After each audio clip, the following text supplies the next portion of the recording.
ನನ್ನ ಹೆಸರು ಗಿರೀಶ್ ಮಂಗಳೂರ್ಮಠ್. ನಾನು ಹುಬ್ಬಳ್ಳಿಯಿಂದ ಬಂದಿದ್ದೇನೆ ಆ್ಯಂಡ್ 23 ವರ್ಷ ಎಕ್ಸ್ಪೀರಿಯನ್ಸ್ ಇದೆ ಫಾರ್ಮಾ ಮಾರ್ಕೆಟಿಂಗಲ್ಲಿ.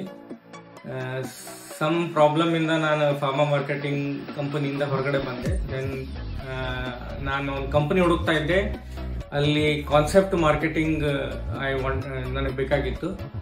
ಸೊ ನನಗೆ ಮೀಡಿಯಾಲಿಂದ ಗುರ್ತಾಯಿತು, ದಿಸ್ ಇಸ್ ಒನ್ ಕಂಪನಿ, ಅವ್ರ ಕಾನ್ಸೆಪ್ಟ್ ಸೆಲ್ಲಿಂಗ್ ಬ್ರ್ಯಾಂಡ್ಸ್ ಇದಾವೆ ಅಂತ ಹೇಳಿ. ಸೊ ನಾನೀಗ ವಿಸಿಟ್ ಮಾಡಿದ್ದೀನಿ, ಪೂರಾ ಯೂನಿಟ್ ಎಲ್ಲ ನೋಡಿದ್ದೀನಿ. ಪ್ಯಾಕಿಂಗ್ ಆಯಿತು, ಅವ್ರ ಪ್ರೈಸಿಂಗ್ ಎಲ್ಲದರಲ್ಲೂ ಒಳ್ಳೆದಿದೆ. ದೆನ್ ಕಾನ್ಸೆಪ್ಟ್ ಸೆಲ್ಲಿಂಗಲ್ಲಿ ಅವರೇ ನಮ್ಗೆ ಹೆಲ್ಪ್ ಮಾಡ್ತಾ ಇದ್ದಾರೆ ಇನ್ ಸೆಲ್ಲಿಂಗ್ ಕಾನ್ಸೆಪ್ಟ್. ಆ್ಯಂಡ್ ಹುಬ್ಬಳ್ಳಿಯಲ್ಲಿ ಡಾಕ್ಟರ್ಸ್ ಎಲ್ಲರೂ ಸಿನ್ಸ್ ನಾನು ಕಾನ್ಸೆಪ್ಟ್ ಸೆಲ್ಲಿಂಗ್ ಮಾಡ್ತಾ ಇದ್ದೆ, I wanted some brands which are concept selling. So I am here and I am very happy. Company is very good. Thank you.